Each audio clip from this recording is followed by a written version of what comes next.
Olá, meu amigo telespectador. É com muito prazer que nós estamos mais uma vez entrando na sua casa, no seu lar, com o programa Palavra de Fé. Hoje nós queremos falar sobre algo muito interessante, sobre a questão da culpa. Como se livrar do peso da culpa. Então, nesse momento, eu quero ler uma palavra de Deus que está no livro de Romanos, capítulo 3, versículo 10. Diz assim a palavra de Deus: como está escrito, não há um justo, nenhum sequer. Então, perante a Bíblia, perante a palavra de Deus, todos nós somos culpados. Essa é a primeira lição que nós aprendemos. Nós não vamos falar sobre culpa no aspecto legal, ou seja, não vamos falar sobre culpa como uma ação de negligência, imprudência ou uma ação danosa contra outrem. Mas vamos falar sobre culpa no sentido espiritual. Eu quero colocar um exemplo bem prático para que vocês possam entender. E para esse exemplo eu convido o pastor Alain para que ele possa auxiliar você. Nesse momento agora você está vendo o pastor Alain pegando a Bíblia. Ele está com seus braços estendidos. E você vai ver agora que, nesse primeiro momento, como é muito recente, ele ainda não sente ainda o efeito da gravidade. Ou seja, para ele está sendo normal essa situação. Assim acontece conosco muitas vezes. Nós, logo que cometemos algum erro, alguma falha, muitas vezes a nossa consciência ela ainda não acusa. Muitas vezes não sentimos aquele remorso, não sentimos nossa consciência pesada. Mas com o passar do tempo, a nossa consciência ela vai ficando mais ativa. E aquilo que no primeiro momento talvez nós não sentíssemos o peso, não dessemos bola, agora começa a produzir um efeito em nossas vidas. Ou seja, ela começa a pesar, começa a ficar incômodo, começa a ficar desconfortável. Assim também acontece com a culpa. Ela é como um mal muitas vezes silencioso e que a gente vai tentando se enganar, enganando os outros também, tentando evitar com que ela apareça, mas os seus efeitos aparecem e aparecem com o tempo.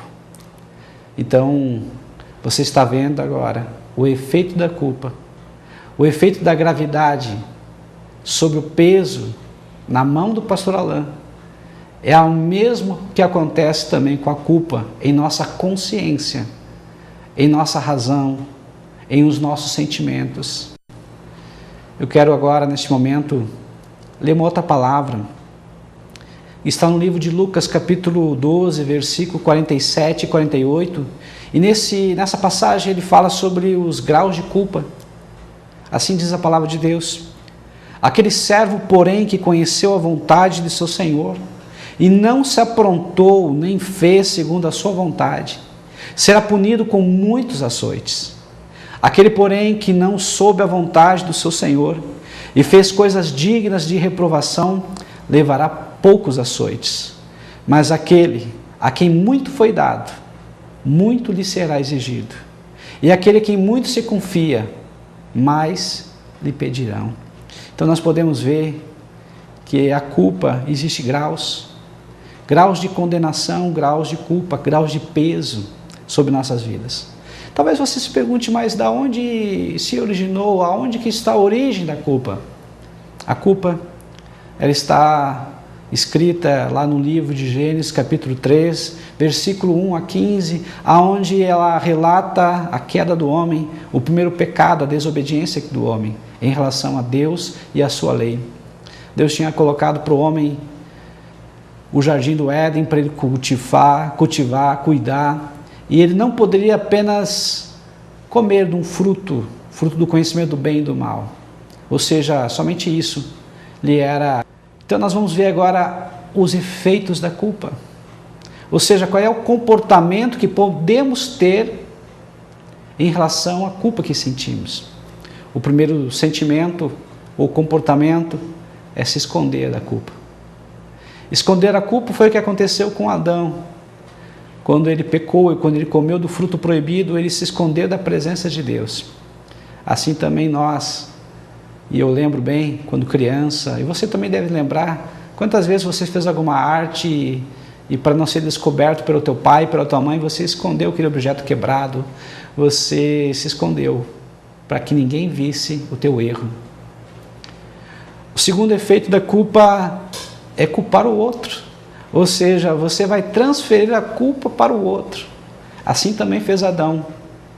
Quando Deus falou para ele, o que ele fez? Comeste por acaso do fruto proibido? Adão, ele transferiu a culpa para a sua esposa diretamente e depois para Deus. Assim ele disse, olha, a mulher que tu me deste, ela comeu e me deu para eu comer. Ou seja, Adão transferiu a culpa, primeiramente para Eva, sua mulher, depois, indiretamente, culpando também a Deus. Muitas vezes nós agimos dessa forma. Nós somos experts em transferir a culpa, em não assumir nossas culpas e transferir para os outros. Um outro efeito da culpa é martirizar, ou seja, se afligir, alimentar, atormentar-se pela culpa. Ou seja, nós ficamos atormentados por aquilo que talvez possa ter como consequência. Nós ficamos com remorso, sob o medo das consequências. Mas também a culpa tem alguns aspectos. O primeiro dos aspectos da culpa é o medo de ser descoberto. Ou seja, nós ficamos pensando, e agora, se descobrirem que eu fiz tal coisa, o que vai ser de mim? O segundo aspecto da culpa é o legalismo, ou seja, muitos agem de uma maneira implacável em relação ao outro, de uma maneira sem misericórdia, sem amor. Como exemplo, nós temos quando os religiosos da época pegaram uma mulher em flagrante adultério, levaram até Jesus e eles estavam tentando ver o que Jesus faria naquela situação. Porque a lei de Moisés dizia que aquela mulher tinha que ser morta, apedrejada. Jesus, com muito amor, olhando firmemente para a mulher e para os religiosos, disse, quem não tiver nenhum pecado, que atire a primeira pedra. Ou seja, Jesus amou e perdoou. Jesus foi forte. Então nós podemos escolher qual decisão, qual comportamento nós vamos ter, de fraco ou de forte. O fraco julga e condena. O forte ama e perdoa. Eu convido você a ser forte, amar e perdoar. O que fazer então, pastor? Qual é a solução para a culpa? É muito simples. A solução é uma palavra poderosa, chamado perdão. No livro, na carta de 1 João, capítulo 1, versículo 9, a Bíblia diz que se nós confessarmos os nossos pecados, Deus ele é fiel e justo para nos perdoar de todo pecado e nos purificar de toda injustiça. Ou seja, o perdão apaga a culpa. Primeiramente, você tem que avaliar cada área da sua vida. Separe um tempo a sós com Deus e pergunte o que precisa mudar na tua vida. Seja responsável pelos teus atos, ou seja, assuma os teus erros. Não transfira os teus erros para os outros. Afaste-se do pecado, afaste-se do mal e da aparência do mal. Busque força e graça para vencer o pecado. Dentro do possível, repare o erro. Busque aquelas pessoas que você ofendeu, que você magoou. Busque e repare esse erro. Repare esse erro. Receba o perdão de Deus. Talvez seja algo mais difícil, porque as pessoas elas não conseguem sentir-se perdoada. Então você tem que acreditar e crer na palavra de Deus. Se Deus te perdoou, você está perdoado.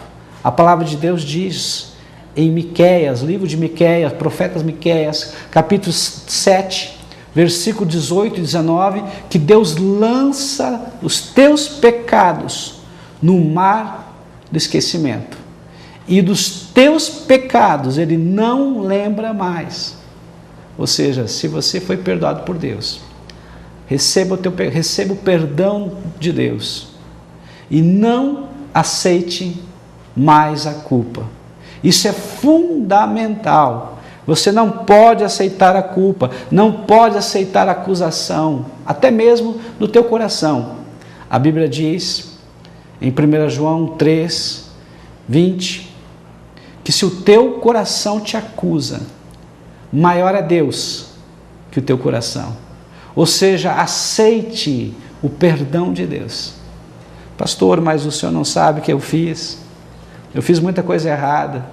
Eu já magoei muita gente, eu já feri muita gente. Você pode ter ferido muita gente, sim. Você pode ter magoado, ter traído. Mas você precisa reparar o teu erro. Porque enquanto você não perdoa, enquanto você não pede o perdão para aquela pessoa que você ofendeu, você fica preso nessa pessoa. Você dorme com essa pessoa. Você come com essa pessoa. E você não prospera e não deixa essa pessoa também prosperar. Então, peça perdão. E receba o perdão de Deus e o perdão dessa pessoa também. Nós vivemos numa época onde há muita ruptura de valores, padrões, há muito relativismo, onde as pessoas dizem e se enganam, olha, eu apenas me equivoquei, todo mundo age dessa forma, ou seja, eles tentam se enganar a si próprio, mas nós não podemos entrar nessa, nós temos e não podemos deixar a nossa consciência ficar cauterizada. Talvez o diabo ele tente colocar em dúvida o perdão de Deus. Talvez você não se sinta perdoado. Você não se sinta em paz, se sinta muito incomodado porque o que você fez aos teus olhos e aos olhos das outras pessoas foi muito feio, muito grave e talvez você diga, não há perdão para o que eu fiz. Você tem uma opção nesse dia. Em ouvir a voz de Deus, que diz que te perdoa, ou ouvir a voz do teu coração, que ele é enganoso, corrupto, doente, e você tem que decidir a quem você vai dar ouvido. Você vai emprestar o teu ouvido a Deus ou ao mal? Eu quero fazer uma oração nesse momento. Querido e amado Deus, opera, Senhor, na vida dessa pessoa, e que ela possa receber o teu perdão e se livrar de toda culpa e engano. Em o nome de Jesus. Amém.